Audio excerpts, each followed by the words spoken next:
Please join me in welcoming the President of Argentina, Javier Milei.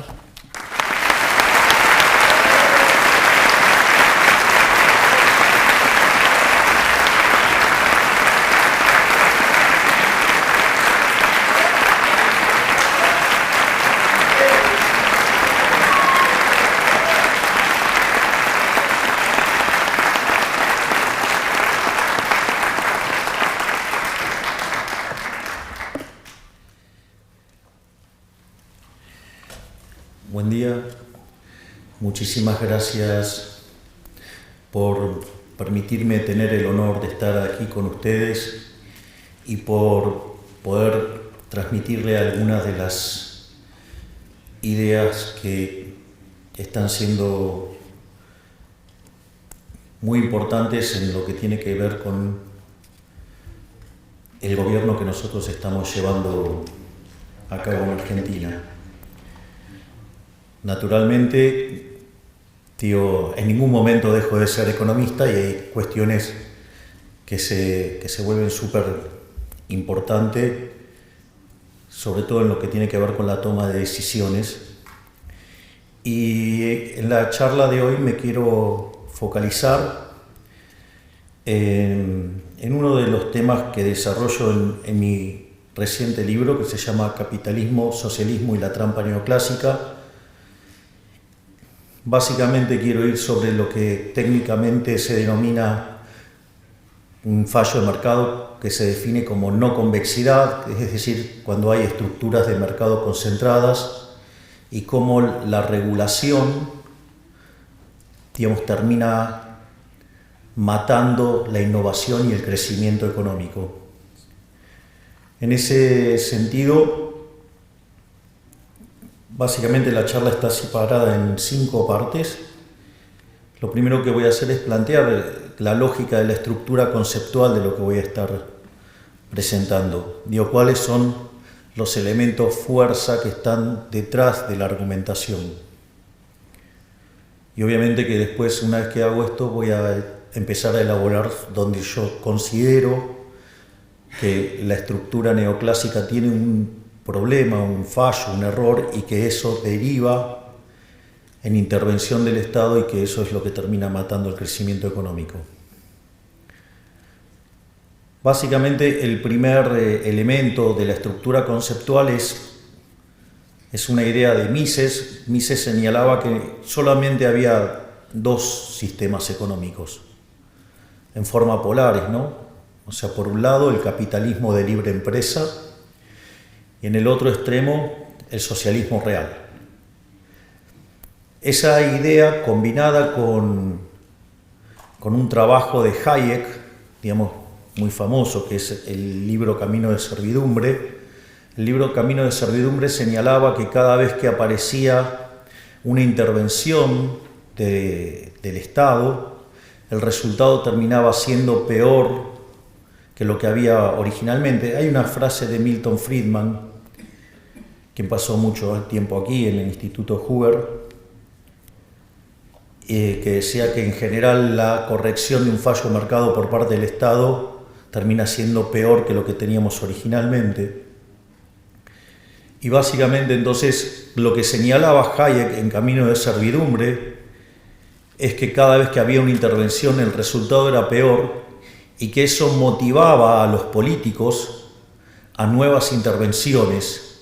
Y eso generaba no solo que el sistema funcionara peor, sino que implicaba cada vez mayor peso del Estado, y que esa dinámica a la postre llevaba al socialismo y por ende llevaba a la miseria. Por lo tanto, digamos, es importante saber, digamos, cuáles son las lógicas y las dinámicas también que conllevan a eso.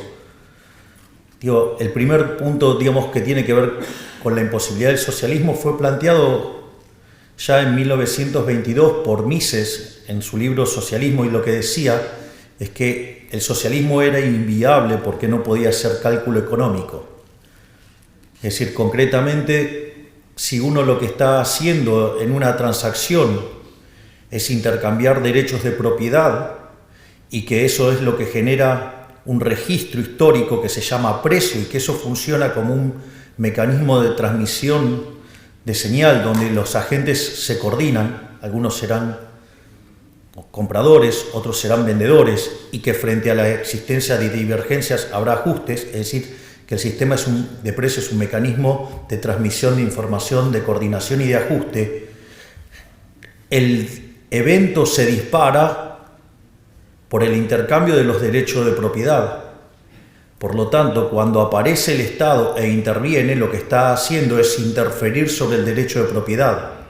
Y al interferir en el derecho de propiedad, la señal empieza a tener ruido. Y cuanto más intervención hay, cuanto más se vulnere y violenta el derecho de propiedad, la señal que se transmite cada vez es peor.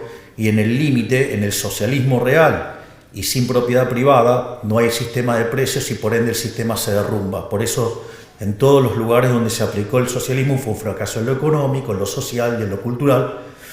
Y además, como exacerba la violencia de los políticos, han terminado asesinando a 150 millones de seres humanos. La otra cuestión que también es muy importante y que entra dentro de estos problemas que se van generando con la presencia del socialismo y la intervención del Estado, es que además se genera una incompatibilidad de incentivos, porque si ustedes van a estar ganando dinero, y se esfuerzan para ganar dinero, como decía Milton Friedman, digamos, lo que tiene que ver con la responsabilidad social del empresario es ganar dinero, porque si lo hace es un héroe, porque básicamente lo que está haciendo es generar bienes de mejor calidad a un mejor precio, por lo tanto es un creador de bienestar. Y si ustedes intervienen y con el argumento de la distribución del ingreso y de la desigualdad y ese tipo de cuestiones con las que el socialismo ataca, la contraparte es que ¿para qué me voy a esforzar si me van a quitar el fruto de mi trabajo? Y si no me puedo apropiar del fruto de mi trabajo, entonces no tiene sentido trabajar. Es más, de hecho, la presencia del socialismo lo que hace es abortar los procesos de descubrimiento. Y eso no es un tema menor. De hecho, Hayek señalaba que el mercado es un proceso de descubrimiento. Hayek esto lo planteaba en términos de la discusión sobre la distribución del ingreso, al decir que no había tal cosa como una torta, sino que esa torta era una torta que se iba creando, que se iba descubriendo en la medida que el proceso de mercado iba tomando lugar. Pero esto es muy importante porque la injerencia del Estado lo que termina haciendo es rompiendo el proceso de descubrimiento que deriva o que es básicamente la innovación. Supongamos dos individuos que no están conectados y uno, genera un producto y tiene un desecho. Y de hecho ese desecho querría sacárselo de encima, hasta estaría dispuesto a pagar por que alguien se lleve ese desecho.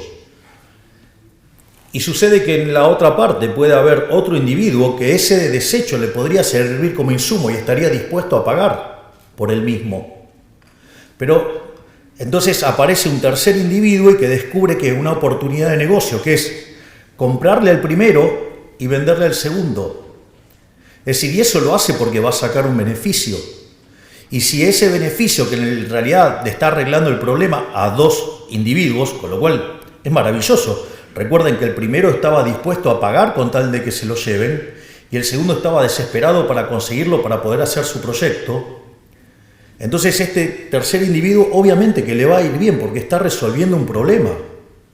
Y si aparece el Estado regulándolo, lo que va a pasar es interferir en ese proceso, va a abortar, y si el Estado avanza mucho hasta lo va a abortar directamente. Y por lo tanto todos vamos a vivir mucho peor.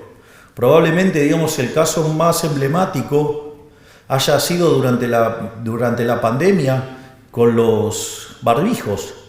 Si hubieran dejado a las fuerzas del mercado libremente, hubiera habido muchísimos más barbijos más rápidamente y mucho más barato. Y el hecho de que se metiera el Estado lo único que hizo generó un gran problema.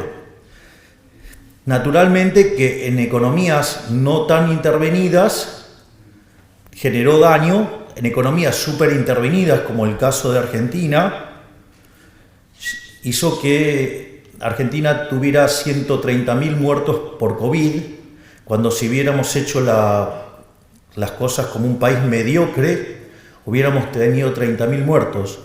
Es decir, que el Estado presente, la intervención estatal, a los argentinos nos costó 100.000 vidas en un año.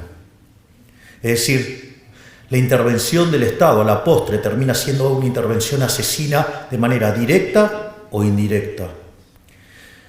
Y esto, digamos, es importante porque también hay esta combinación del mercado como proceso de descubrimiento más, digamos, el principio de apropiación de Locke, aquel que señala que el que lo descubre se lo queda, es la base del pensamiento de Israel Kirzler en estos temas, donde muestra al mercado como un proceso de descubrimiento y que si ustedes se meten a intervenirlo, por el motivo que quieran, en general se suele hacer por cuestiones de índole distributiva, ustedes lo que van a hacer daño. Se los planteo en otro caso más y no ahondo más en esto, pero supongamos que yo tengo un sistema de equilibrio general y que inicialmente está en equilibrio y que de repente aparece un problema, como puede ser el de la pandemia, y entonces ustedes tienen un drástico cambio en la demanda. Ese cambio drástico en la demanda lo que va a hacer que algunos productos van a ser muy demandados y su precio naturalmente de corto plazo va a ser muy alto. Justamente esa señal de precio es lo que va a hacer, va a atraer los recursos desde los lugares donde no tienen que estar los recursos e ir hacia donde la gente está pidiendo que haya recursos. Si ustedes, en aras de hablar de la distribución del ingreso, de las ganancias, de la desigualdad y demás, empiezan a intervenir ese mercado, lo único que van a tener es que el mercado que se tenía que destruir se destruye, pero el mercado que tiene que prosperar no prospera. Y por ende, a la postre estamos todos muchísimo peor. Por lo tanto, una de las cosas que es muy importante tener en claro es que la intervención del Estado siempre es mala, porque está basada en la fuerza. Y nada que esté basado en la fuerza puede ser bueno. De hecho, el liberalismo se construye, el respeto del derecho a la vida, a la libertad, a la propiedad, y siempre como punto de partida y de base el principio de no agresión. Y si hay un agresor grande e institucionalizado, es el Estado. Por lo tanto, siempre la acción del Estado produce daño y cuanto más Estado hay, peor nos va. En esta lógica, entonces, donde la intervención lo que genera es daño, esto es tremendo porque el instrumental analítico neoclásico, aún con gente que se sienta libertaria,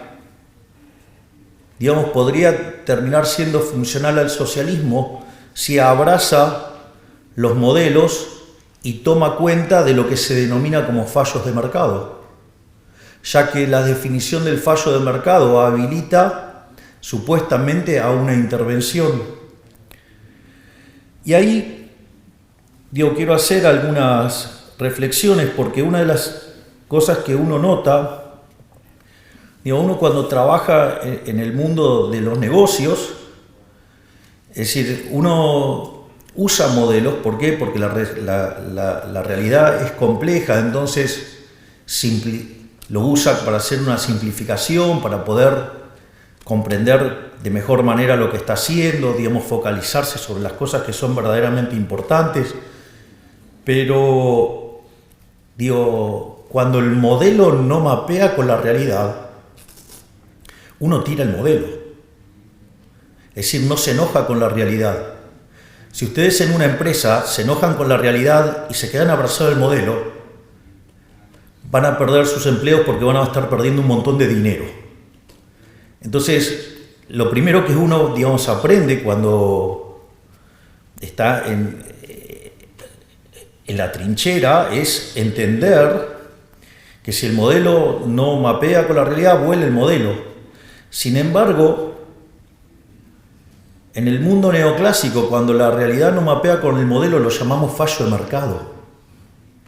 Es decir, les diría que estamos enfermos de fatal arrogancia. Y me incluyo, digo, porque yo he dado clases de microeconomía 25 años de mi vida. Es decir, y digamos, he leído cuánto libro de microeconomía andaba dando vueltas, leía cuántos modelos y papers salían nuevos. Y bueno, pero todo cambió el día que leí a Murray Newton Rothbard en un trabajo que se llama Monopolio y Competencia, y ahí ese día mi vida cambió. Pero entonces lo que quiero decir es que habilitar ese concepto de falla de mercado y la intervención lo que hace es favorecer el socialismo. Es decir, terminamos siendo funcionales al socialismo. De hecho, dentro de lo que es la estrategia del socialismo del siglo XXI y la forma de avanzar sobre las economías, y donde Latinoamérica es un gran ejemplo, digamos, el socialismo del siglo XXI ha sido muy exitoso en Latinoamérica, ha tenido un montón de presidentes.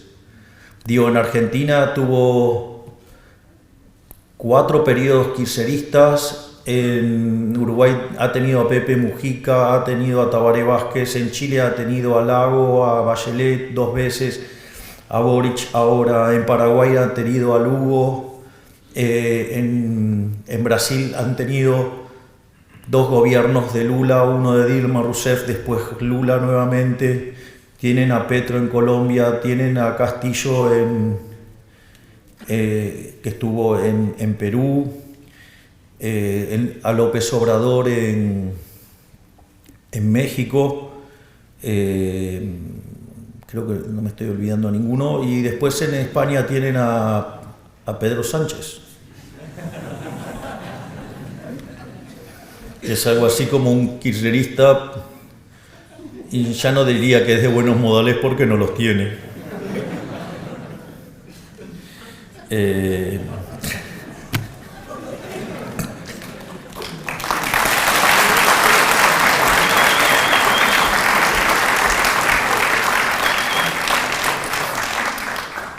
Ahora, entonces es, bueno, ¿y entonces qué hacemos? Bueno, yo una de las cosas que voy a hacer es detectar estos problemas, proponer algunas soluciones, pero naturalmente, digamos, les aviso que esto es parte de mi próximo trabajo que estoy escribiendo con el doctor Demian Reidel, quien además tengo el privilegio de que me acompañe y que sea uno de mis jefes de asesores.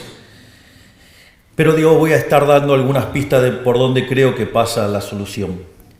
Entonces, lo primero es definir qué es mercado. O sea, me parece fundamental. Y a veces tengo la sensación de que muchos economistas no saben definir qué es un mercado. De hecho, algunas reflexiones que se hacen me confirman que no saben qué es el mercado. Y para mí el mercado, de vuelta digo, es mi definición, o sea, lo que yo opino, digamos, está absolutamente bajo discusión, yo no tengo ningún tipo de problema con eso, y es que el mercado es un proceso de cooperación social donde se intercambian derechos de propiedad voluntariamente. Es decir, ustedes intercambian derechos de propiedad con otro individuo, con otro agente, voluntariamente. Y si ustedes lo hacen voluntariamente, no puede haber error por definición, lo están haciendo voluntariamente. Eso no quiere decir que supongan que yo voy y me compro un par de zapatos, y el par de zapatos yo creí que me iba a dar determinada prestación y no me gusta. Bueno, me equivoqué, pero lo arreglo, pero no hubo ningún fallo en esa decisión. Es decir, en ese momento que yo tomé la decisión era lo que yo quería hacer y lo hice voluntariamente. Nadie me forzó a hacer esa transacción. Y el único agente dentro de la economía que hace esas transacciones forzadas es el Estado. Por lo tanto, el único que puede generar fallos adentro de la economía es el Estado, no, digamos, el mercado. Porque de hecho el mercado somos nosotros mismos. Es decir, cuando hablan del mercado, digo, somos nosotros el mercado, nosotros somos el mercado. Y entonces, ¿por qué tenemos que soportar que alguien fatalmente arrogante venga a decir que yo estoy tomando la decisión incorrecta si ni siquiera sabe qué es lo que estoy haciendo o por qué lo estoy haciendo? Es decir, seguramente, digamos, si yo fuera a ver a Los Ángeles Lakers, digo, seguramente un fan de los Boston Celtics diría que estoy equivocado. ¿A título de qué? Si a mí me gustan Los Ángeles Lakers. Yo vi jugar a Magic Johnson. Digo, ¿qué me vinieron a explicar? Digo, que estoy equivocado. Me gustan los colores amarillo y púrpura. Aparte, el púrpura es el color de la libertad de Abbas, así que me gusta más todavía. Entonces, y esto es muy interesante, esto a mí me pasa regularmente en la discusión pública, aparece algún problema y algún estatista me dice, ahí está, el mundo de Milei genera estos problemas. Entonces digo, ok, a ver, vamos a ver si el mundo de Milei genera estos problemas. O sea, aparte que es poderoso que estoy, genera un problema yo mismo.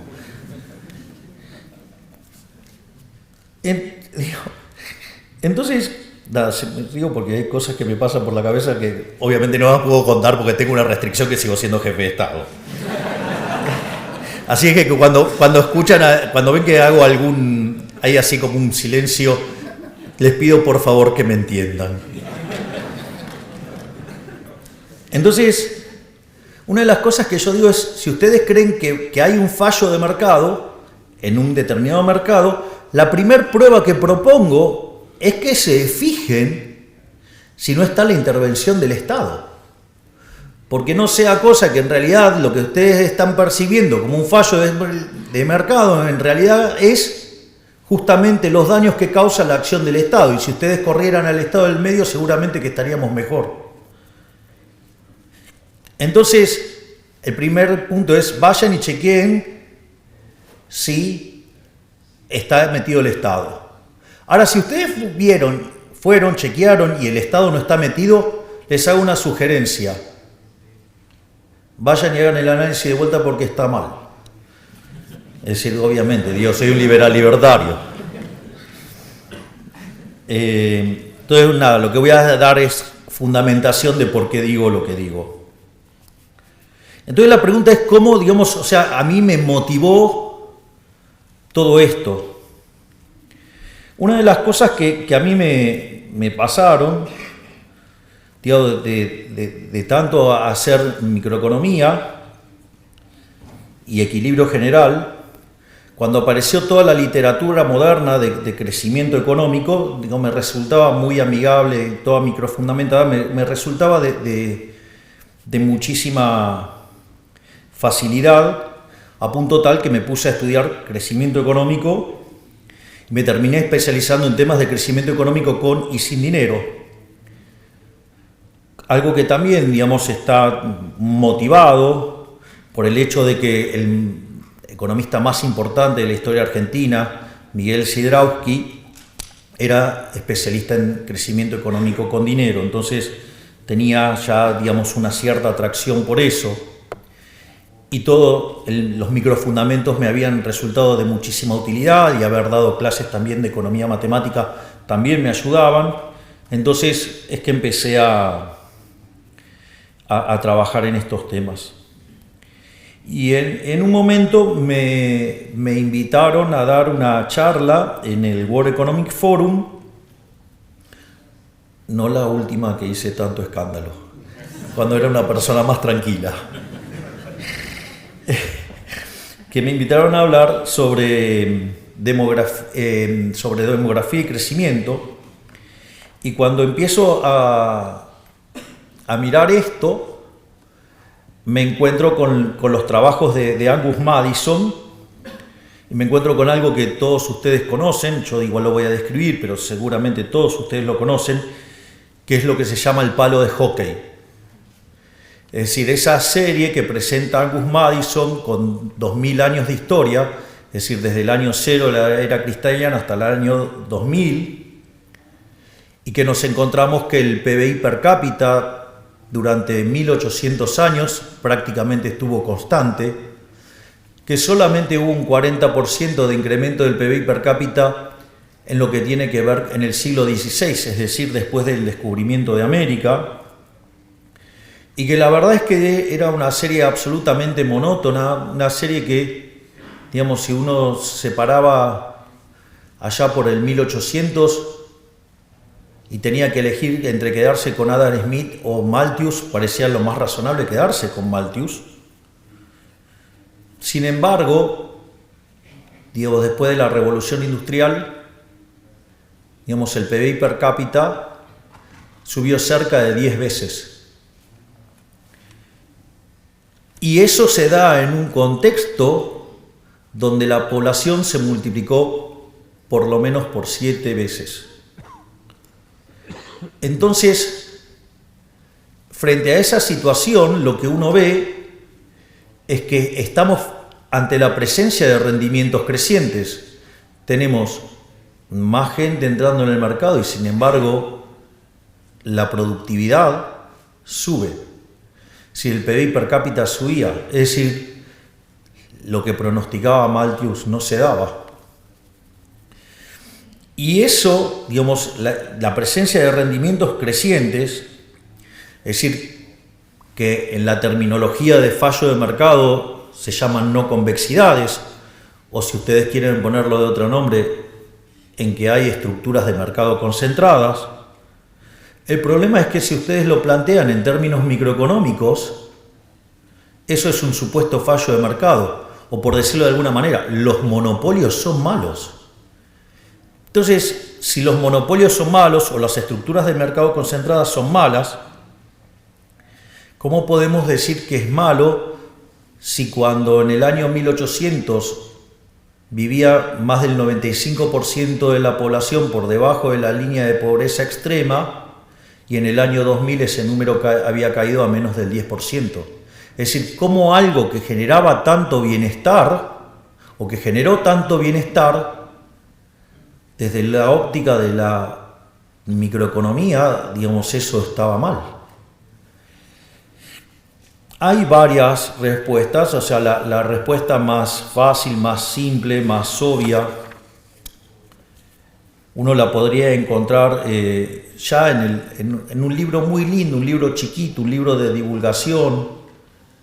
Es más, en la última edición en español tiene un prólogo mío y mi conflicto con el libro cuando lo conocí.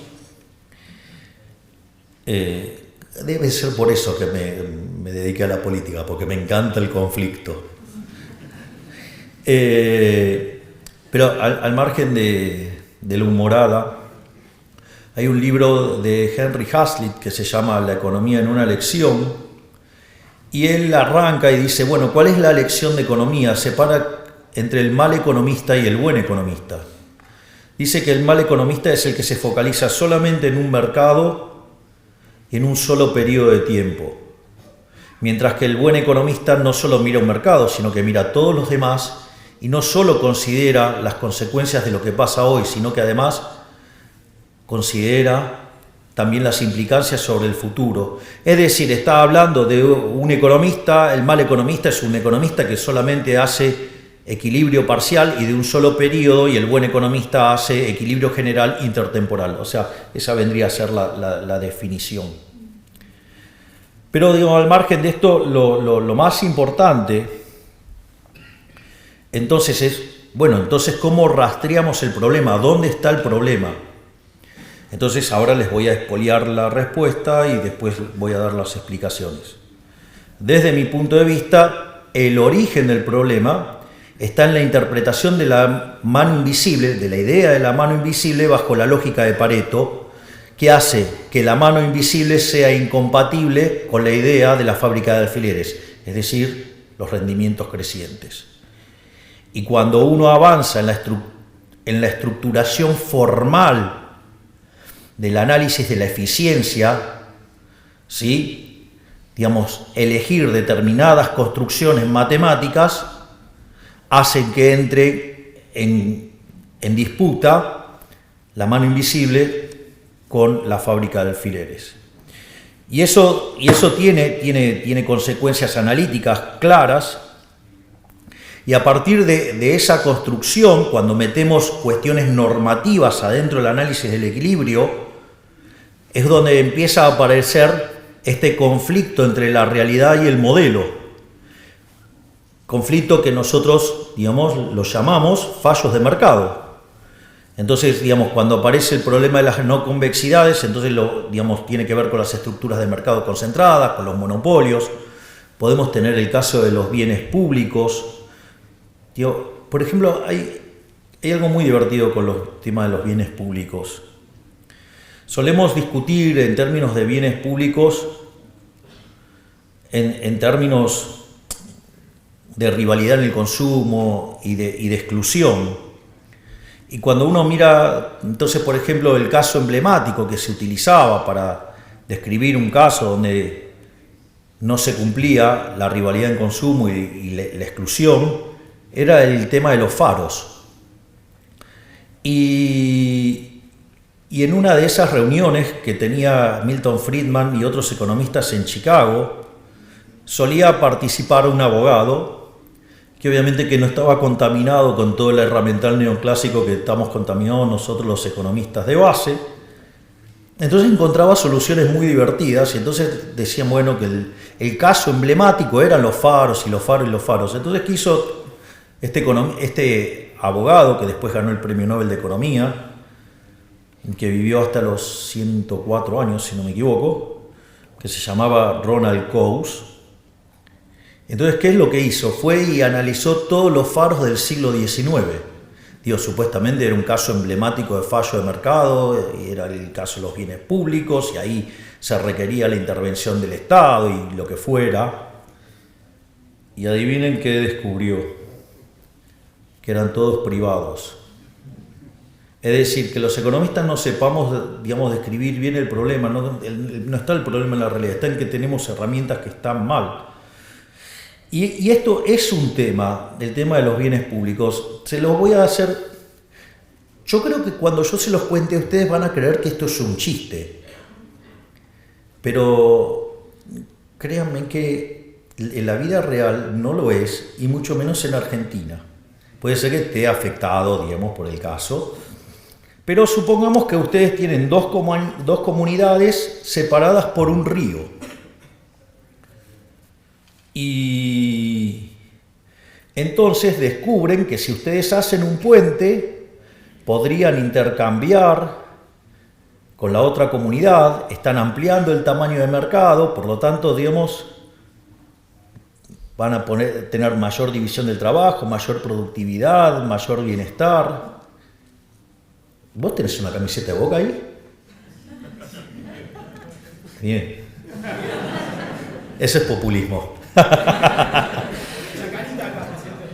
No, pero eso era cuando era arquero. No, eso no cuenta. Pero doblemente populista. Entonces descubren que sería bueno hacer un puente. Entonces, ¿qué es lo que pasa? Si fuera solamente un problema de los privados, ¿saben qué hacen? Se ponen de acuerdo y juntan y arman el puente, le buscan la vuelta. El problema es cuando está el Estado, entonces el Estado va, les cobra impuestos a todos y hace el puente. Pero después hay un montón de personas que viven del Estado. Entonces, ¿qué hacen? Empiezan a buscar, hacen el Ministerio del Puente y empiezan a buscar dónde hacer puentes. Llega un momento que hicieron todos los puentes que se podían hacer. Entonces crean el Ministerio del Agua para poner agua para después hacerle un puente. Ustedes se ríen. Les pido que revisen el organigrama de la función pública.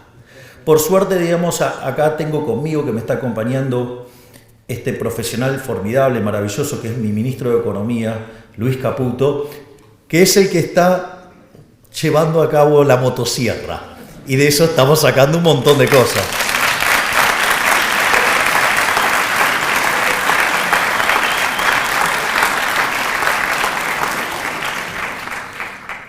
Quiero decirles que a mí me pone muy contento cuando aplauden a mi ministro de Economía, porque no solo que está haciendo el ajuste más grande de la historia argentina, sino que es el más grande en la historia de la humanidad por profundidad y en cantidad de tiempo. Cuando uno junta, digamos, lo que estamos haciendo en el Tesoro y en el Banco Central. De hecho, llevamos más de 13 puntos del PBI ajustados. Y eso, digamos, si ustedes lo planteaban en otro momento, digamos, nos crucificaban a los dos en el medio de la 9 de julio, que es donde hay un obelisco, una cosa alta, grande ahí. Y vamos y lo llevo a las presentaciones y lo aplauden. Es un cambio de época. La gente está despertando las ideas de la libertad. Y el hombre que lo está llevando a cabo es el querido Luis Caputo, que está aquí. Gracias.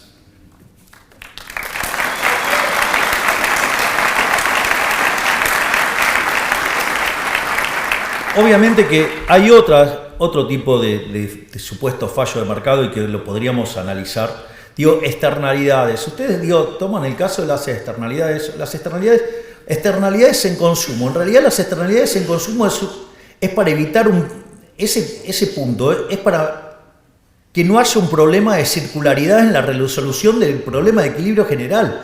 Pero ustedes se creen que la gente es tan idiota que no va a poder decidir, va a llegar un momento que se va a morir de hambre, con lo cual, digamos, va a decidir de alguna manera para no morirse. Es decir, entonces no necesito que alguien intervenga para resolverme la externalidad del consumo, porque a la postre alguien lo va a resolver. O, digamos, los casos de externalidad en producción, ¿cuántas veces vieron en los libros de texto, digamos, la empresa que contamina el mar, el agua? En realidad es un problema de definición de propiedad. De hecho, una de las cosas brillantes que también resolvió Coase era el tema de resolver estos problemas asignando derechos de propiedad. Otra cuestión más es la de información asimétrica, donde obviamente, digamos, ahí está claro que mejor que no se meta el Estado, porque nosotros podemos resolver ese problema mejor estando en la trinchera que alguien que lo va a mirar desde el Everest. Y la otra cosa también sumamente arrogante es el tema de fallo de coordinación como consecuencia de un problema del dilema de los prisioneros. Si ustedes se fijaron que hay un supuesto fuerte en el dilema de los prisioneros, es que los prisioneros no pueden interactuar.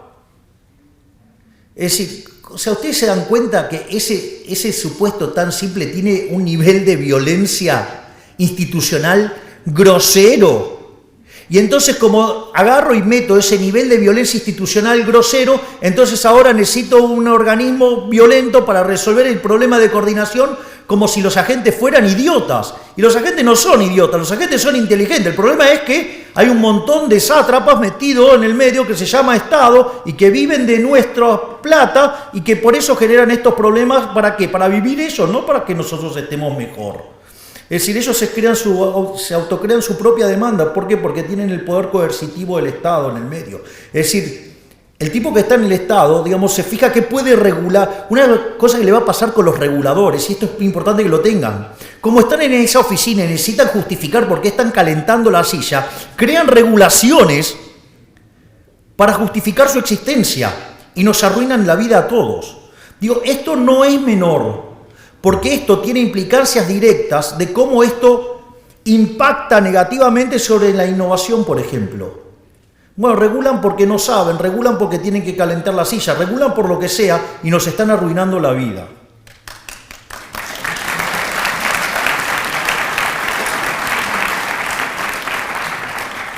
Y es más, les digo más, cuando ustedes tienen monopolios, y esto es importante porque ya sabemos que el crecimiento, lo vamos a tener que explicar por el lado de los rendimientos crecientes.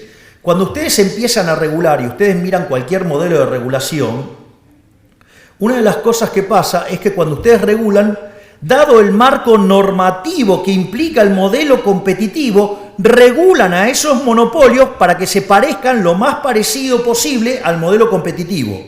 Y si no lo logran, bueno, que parezca la solución de segundo mejor, que es la Ramsey. En ese contexto, esa regulación lo que va a hacer es eliminar la cuasirrenta. Y si ustedes eliminan la cuasirrenta, ustedes están eliminando los incentivos para innovar. Y si ustedes regulando, asimilando las empresas competitivas y le quitan la cuasirrenta, lo que están haciendo es matar la innovación y por ende están matando el crecimiento económico.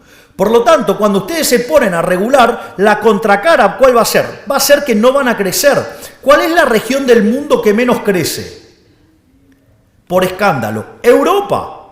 ¿Y por qué no crece? Porque están atestados de regulación. Se fanatizaron tanto en generar un modelo que se parezca al modelo competitivo que mataron los rendimientos crecientes, es decir, mataron las cuasirrentas. Al matar las cuasirrentas no tienen incentivos a invertir. Si no invierten, no hay innovación, por ende se quedaron sin crecimiento económico. Por lo tanto, no dejemos que estos fatalmente arrogantes nos destruyan la vida con regulaciones.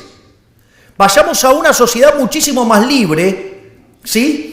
Y que si el problema es la teoría económica, tratemos de ver en dónde está el error de la teoría económica. No digamos que el mundo se parezca a una teoría económica que tiene errores, que venía de un mundo que no tenía crecimiento. Es decir, la caja de Edward puede ser muy divertida, digamos, cuando no hay crecimiento en una economía estática. Igual que Malthus, igual que los rendimientos marginales crecientes. Pero ese no es el mundo real. Entonces, ¿qué hago? ¿Me quedo con el modelo o me quedo con la realidad? Ah, no, como la realidad me pone incómodo, me quedo con el modelo y digo que el problema es la realidad. No caigamos en esa locura, porque en esa locura nos vamos a destruir nuestras vidas. En ese sentido, entonces, y entonces ahora ¿qué hacemos? ¿A dónde vamos? Entonces una de las cosas que hice, dije, bueno, no voy a revisar toda la historia porque no me da el tiempo. Pero, claro, y sí, hay que ponderar. Para algo, haber estudiado historia del pensamiento económico tiene algunas ventajas que dice, bueno, a ver, ¿dónde hago el corte? Entonces dije, bueno, vayamos a Adam Smith. Entonces dije, bueno, vamos a poner como punto de inicio a Adam Smith. Si bien, seguramente ustedes estarán al tanto que yo soy liberal libertario, que adhiero a la escuela austríaca de economía, que en realidad filosóficamente soy anarcocapitalista y que en la vida real soy minarquista. A diferencia de mis colegas, yo no tengo una visión negativa de Adam Smith. De hecho, a mí Adam Smith me parece una suerte de genio total. Para mí Adam Smith es a la economía lo que ha sido Gauss a la matemática, es decir, alguien que estaba 200 años adelantado a su época y fue el que la vio. Es decir, nosotros, como tenemos una forma muy particular de hacer política, entonces los analistas tradicionales nos cuestionan y nosotros nos mofamos de ellos y le decimos, no la ven. Bueno, Adam Smith la vio. En ese sentido, básicamente, desde mi interpretación de Adam Smith, lo maravilloso de Adam Smith que tenía implícito un modelo de crecimiento económico. Es decir, el modelo de Adam Smith tiene en la investigación sobre la naturaleza y las causas de la riqueza de las naciones, para los amigos riqueza de las naciones, lo que tiene es un modelo de crecimiento económico. De hecho, la idea de la fábrica de alfileres es la idea de los rendimientos crecientes, porque ¿qué era lo que decía? Si yo tengo una persona haciendo alfileres, una persona sola, aun cuando fuera muy buena, ¿qué iba a poder producir? 20 unidades. Y no más que eso. Ahora, lo que decía es que cuando dividía el trabajo en 15 actividades distintas, la producción de alfileres per cápita saltaba a 5.000. Es decir, ustedes habían incrementado, ¿sí?, en 15 veces la planta en términos de personal y la producción había pasado de 20 a 5.000 per cápita.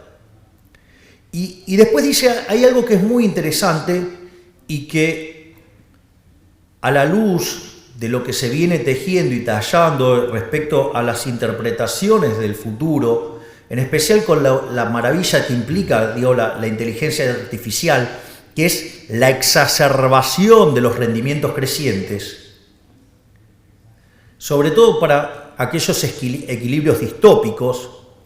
Yo les diría, no le tengan tanto miedo a los equilibrios distópicos, porque la idea de la fábrica de alfileres y los rendimientos crecientes y la división del trabajo tiene un límite. ¿Y el límite cuál es? El tamaño del mercado. Es decir, yo no voy a llevar, digamos, 15 digamos, empleados a la fábrica de alfileres y entonces tendría 50.000, 75.000 alfileres que vender. Si no las puedo vender, no voy a ir a ese nivel de división del trabajo. Voy a ir al nivel, digamos, que me soporta el mercado. Es decir, entonces no piensen el proceso solo del lado de la oferta, piensen que del otro lado está la demanda. Digo, no volvamos a caer en los problemas que caímos en el pasado con el odio a la máquina, es decir, con los luditas. Es decir, porque, a ver, el día que Edison inventó la lamparita, ahí claro, digamos, los fabricantes de velas estaban muy enojados. Y entonces, la realidad es que fue maravilloso lo que hizo Edison, ¿no? Porque eso me permitió tener un bien de mejor calidad, un mejor precio, le llegó a más gente, además generó más trabajo y además me ahorré dinero y pude gastar en otros bienes. Es decir, una máquina de generar bienestar. Es decir, los que generan progreso tecnológico son máquinas de generar bienestar, pero nunca pueden ir más allá del límite del mercado. Salvo que haya innovación y que hace que todos seamos más ricos, que todos estemos mejor. Entonces, no tengamos miedo, no pidamos regulaciones porque no entendemos de qué se trata. Tratemos de entender de qué se trata y no de regular. Es decir, nunca la libertad puede ser mala. Lo malo es no ser libres. Nunca es mala la innovación. De última, digamos, podemos discutir los valores sobre los que está construida la innovación. Y si los construimos sobre los valores del libertarianismo, digo, ¿quién podría estar en contra sobre el respeto irrestricto del proyecto de vida del prójimo en defensa del derecho a la vida, la libertad, la propiedad y basado en el principio de no agresión? ¿Cuál es el problema con eso? ¿Quién está en contra de eso? Digo, solamente ustedes podrían ser exitosos sirviendo al prójimo con bien de mejor calidad, un mejor precio. Pero hay un límite, el límite es el tamaño del mercado. Entonces no tengan miedo de desregular. Digamos, el progreso tecnológico va a tener como contraparte del otro lado la demanda.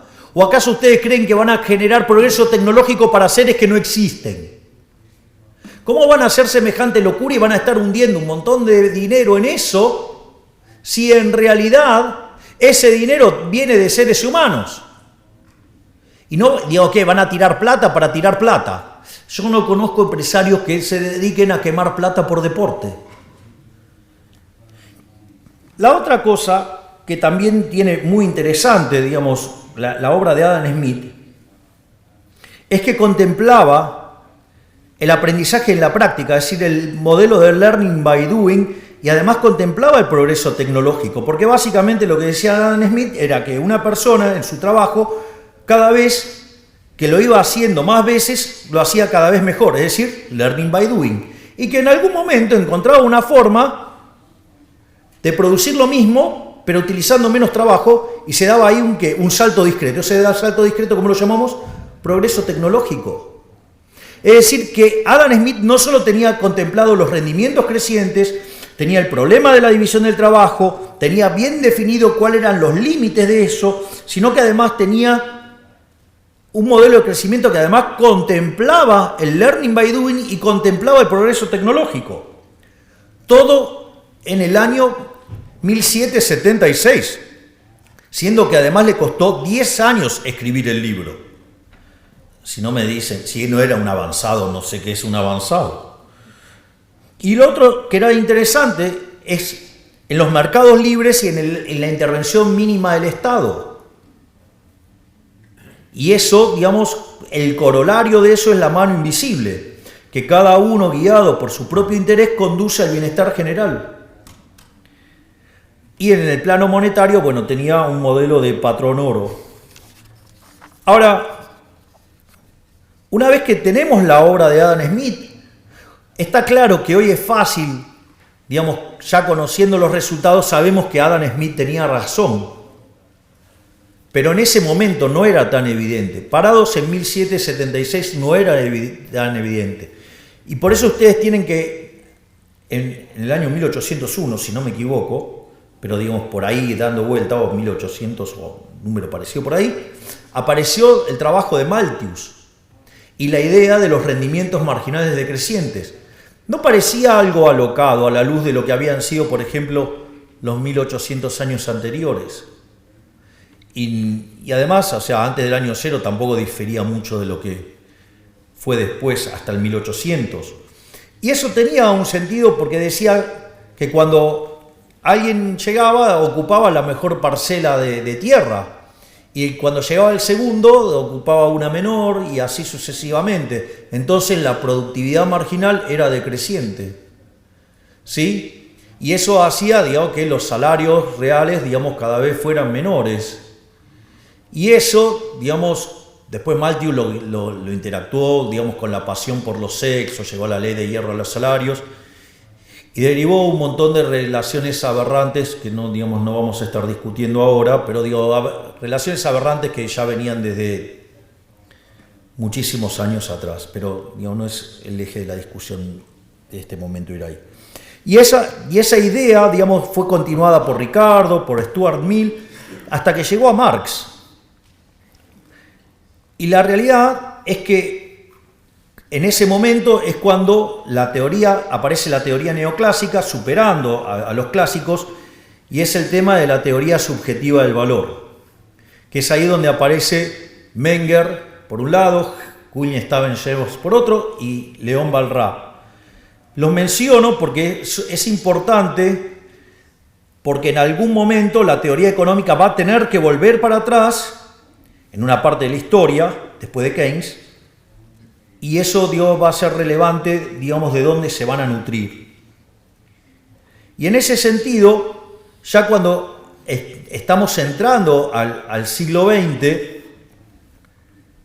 se empieza a hacer evidente que el análisis de Malthus estaba mal, que lo que había planteado Adam Smith estaba bien, que estaba el problema de los rendimientos crecientes y que si uno quería explicar el crecimiento económico con los rendimientos constantes a escala y con el herramental neoclásico en ese formato, no funcionaba, y mucho menos con rendimientos marginales decrecientes. Entonces, los dos primeros que vieron esto fueron Alfred Marshall y Alvin Young. Y empezaron a ver cómo podían hacer para meter la cuestión de los rendimientos crecientes adentro de la estructura de los modelos para poder explicar el crecimiento económico. Y este debate era tan importante y tan intenso que es cuando se empieza a discutir sobre el monopolio, y ustedes ahí se van a encontrar con la teoría del monopolio, digamos que de Joan Robinson, o digamos modelos muy interesantes como el de Chamberlain, con la competencia monopolística. Es decir, había todo un clima de época para tratar de ver dónde estaba el problema de los rendimientos crecientes y cómo meterlos en lo que nosotros hoy llamaríamos análisis macroeconómico o crecimiento económico, para explicar el crecimiento económico. Es decir, había un problema concreto. Pero apareció Keynes. Y el problema con la aparición de Keynes es que todo el marco analítico que existía previo lo destruyó todo. Es decir, la teoría general es una obra maestra, pero una obra maestra del mal, del terror.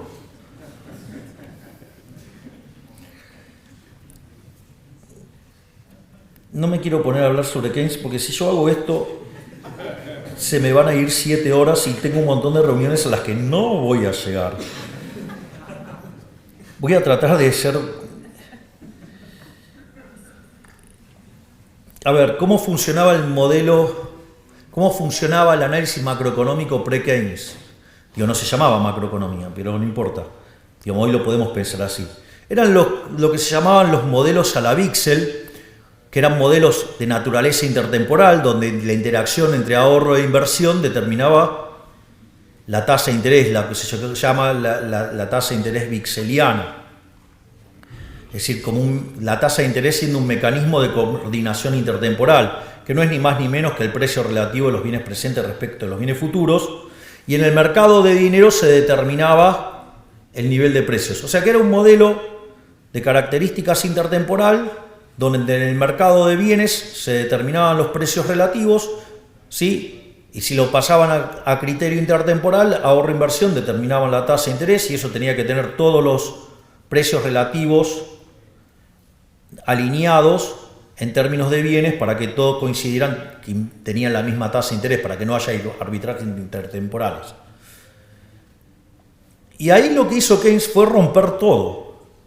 Lo primero que hizo es crear una función de consumo dependiendo del ingreso, lo cual, en términos de los que entienden de equilibrio general, eso es una aberración.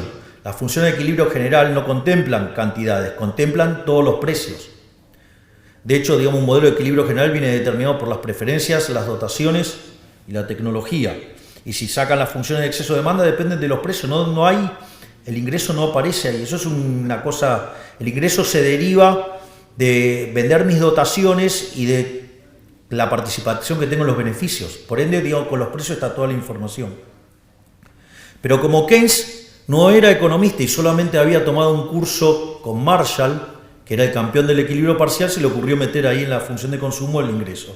Y ahí, ¿qué hizo? Le rompió la intertemporalidad al consumo y por ende, digamos, el ahorro pasaba a ser un residuo. Después, en materia de inversión, es interesante la teoría general, porque tiene un capítulo hermoso describiendo cómo son los criterios de inversión, y en el otro dice que, bueno, básicamente los animal spirits. Tengo versiones más groseras, pero no puedo hacerlo como jefe de Estado. Por lo tanto, ahora en el mercado de bienes pasa a determinar, no, digamos, la tasa de interés, sino que pasa a determinar el ingreso. Y ahora, con ese ingreso, determina la demanda de trabajo, que frente a una oferta de trabajo, con eso determina el salario. Y tiene un par de problemas, porque le falta determinar el nivel de precios y le falta determinar la tasa de interés. Entonces decide determinar, de una manera absolutamente delirante, determinar la tasa de interés en el mercado de dinero. Digo, lo cual es una locura, porque la tasa de interés existe no porque existe el dinero, sino que existe porque existe el tiempo. Con lo cual lo rompió todo ahí. Y además necesita, o sea, ¿cómo va a haber tasa de interés en un modelo de un periodo? Digo, ¿se dan cuenta que no tiene sentido, no tiene gollete? La tasa de interés es una cuestión esencialmente intertemporal. Por lo tanto, obviamente no tenía teoría del capital ni nada por el estilo. Y entonces, ¿qué hizo? Bueno, determinó que el nivel de precio de la economía era un markup sobre los salarios. Es decir, otra aberración, o sea, destruyó toda la teoría del valor. Obviamente, semejante monstruo podía funcionar, no. Y entonces cuando apareció, digamos que era evidente que la teoría keynesiana no funcionaba, donde se empezó a manifestar con claridad con la aceleración de la inflación, entonces, ¿qué pasó? El multiplicador que implica, de hecho, una violación de la restricción del presupuesto. Dijeron, pará, se nos fue la mano, vamos a volver a las bases. Pero como la escuela austríaca había sido derrotada en ese contexto histórico, decidieron volver sobre la línea de Walras. Se apalancaron sobre el trabajo de Abraham Wald, un joven matemático que allá por la década del 20, hizo una demostración de existencia de equilibrio sin tener teoremas de punto fijo, un verdadero genio. Y con la llegada de los teoremas de punto fijo de Brouwer en el 56 y el de Kakutani en el 57, el primero para funciones y el segundo con correspondencia, empezamos a trabajar sobre el análisis del equilibrio general. Y en el equilibrio general, básicamente, ¿qué estudiamos? Si el equilibrio existe, si es único y si es estable. La maravilla de los teoremas de punto fijo es que si nosotros estamos trabajando con conjuntos que son cerrados, que son acotados, que además que esos conjuntos son convexos, y en el caso que tengamos funciones continuas, podemos aplicar el teorema de Brouwer y entonces el equilibrio existirá, será único y además será único. Y en el caso de correspondencias, el equilibrio existirá. No sabemos si es único y si hacemos algunos supuestos adicionales, ya sea del lado de la demanda o del lado de la oferta o de los dos lados, digamos, nos podemos asegurar la unicidad. Y al mismo tiempo, si sabemos que los efectos directos superan los efectos cruzados, la matriz es de, digamos, con los cambios de la demanda frente a los precios, los efectos directos superan los cruzados, la matriz es definida negativa y por ende el equilibrio es estable. O sea, con lo cual resolvemos el problema de que el equilibrio existe, es único y es estable. Hasta ahí no tenemos ningún problema. Porque la continuidad, en el caso que trabajemos con funciones, o la semicontinuidad superiormente, digamos que trabajemos con correspondencia, lo podemos asegurar sin necesidad de tener estos problemas en cuanto a lo que necesitamos en materia de existencia. Y entonces, ¿dónde aparece el problema? El problema aparece cuando queremos meter el óptimo de Pareto. Es decir, cuando además a ese equilibrio, que ahora sabemos que existe, que es único y que es estable, le queremos agregar propiedades en términos de bienestar. Cuando nosotros metemos ese problema en términos de bienestar, ¿cómo se resuelve? La idea es que, digamos, si cada uno guiado por su propio interés, llámese maximizar su utilidad, conduce al máximo bienestar general, lo que nosotros necesitaríamos es que todos los agentes estuvieran maximizando. Y cuando nosotros, digamos, lo planteamos en términos de el consumidor, no es un problema. ¿Y el problema ahora dónde aparece? Aparece por el lado de la firma. Entonces, uno de los problemas que nos vamos a encontrar es que no pueden aceptar los rendimientos crecientes porque en ese caso las funciones de producción serían funciones convexas y por ende no podrían encontrar un máximo salvo que lo encuentren en un borde. Pero si lo encontraran en un borde, que implicaría que se quedan con toda la economía, con lo cual cuando miran y hay varias empresas, quiere decir que no es un problema. Y cuando tuvieron en una economía un solo agente, ¿eso ocurrió cuándo? En el comunismo. Y ya sabemos que fue un fracaso, porque no podía computar precios, por lo tanto, no funciona. Entonces, se decidió mirar para otro costado, se dejó eso así. En el libro de Varian, que seguramente a nivel intermedio, desde mi punto de vista, es el mejor. ¿Saben cuántas veces se menciona la palabra empresario en el libro? Ninguna. Y empresa 4 veces, firma, sí, o sea... Es decir, ¿ustedes se creen que, digamos, la función del empresario es solamente resolver un lagrangiano? Digo, sería bastante fácil la labor del empresario. Y eso... Dios, se perdió acá. Y eso es lo que está haciendo que no podamos contemplar y capturar correctamente el problema de los rendimientos crecientes. Y ese problema de querer hacer el análisis de bienestar llevó a utilizar malas construcciones matemáticas que nos hace quedar con los rendimientos constantes a escalas o marginales decrecientes y que si hay algo que en la realidad difiere con el modelo, lo llamamos fallo de mercado y eso habilita la intervención y cuando habilitamos la intervención el resultado va a ser peor. ¿Y cuál es el problema con todo esto? Que cuanto más avancemos con el tema de las regulaciones, más vamos a estar matando los rendimientos crecientes. Y cuando estemos matando los rendimientos crecientes, como vamos a estar matando la generación de beneficios, vamos a matar los incentivos a innovar. Y si matamos los incentivos a innovar, no crecemos más.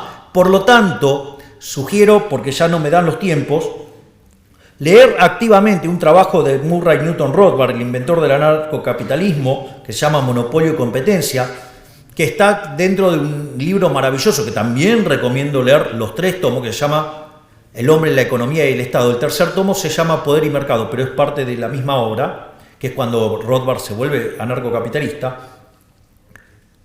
para ver, porque les va a hacer abrir los ojos, y es que los monopolios no son malos. Si yo tengo 10 empresas y una crea un producto, no sé, un celular, de mejor calidad o mejor precio, ¿qué cree que va a pasar con las 9 restantes? Van a ir a la quiebra. Pero ese empresario que mandó a la quiebra a los otros 9 es un benefactor social, porque me está dando un bien de mejor calidad a un mejor precio, por lo tanto tengo mejor prestación en mi celular y además puedo consumir otros bienes, es decir, me está facilitando la vida. Y entonces, no, bueno, pero ¿qué va a hacer con ese dinero que gana? ¿Qué me importa? Si lo ahorra, se transforma en inversión en otro lugar. Si lo reinvierte, su empresa crece más, me va a dar todavía mejores celulares y va a pagar mayores salarios y voy a ahorrarme más plata y voy a hacer un montón de otras cosas. ¡Fantástico! O sea, ¿cuál es el problema? O la otra, miren, este tipo es tan malo, es tan villano que ¿saben qué hace? Todo el dinero que gana lo entierra en el piso, lo entierra. Aun cuando, digamos, quede como un cráter, ¿no? Si hiciera eso, está quitando dinero de la economía, por lo tanto el nivel de precios es menor y nos beneficiamos todos. Por lo tanto, no tengamos miedo, vayamos hacia adelante, seamos optimistas, no sabemos cómo va a ser el futuro, lo único que sabemos es que va a ser mucho mejor y va a ser muchísimo mejor si en el medio sacamos al Estado de toda nuestra vida. Muchísimas gracias.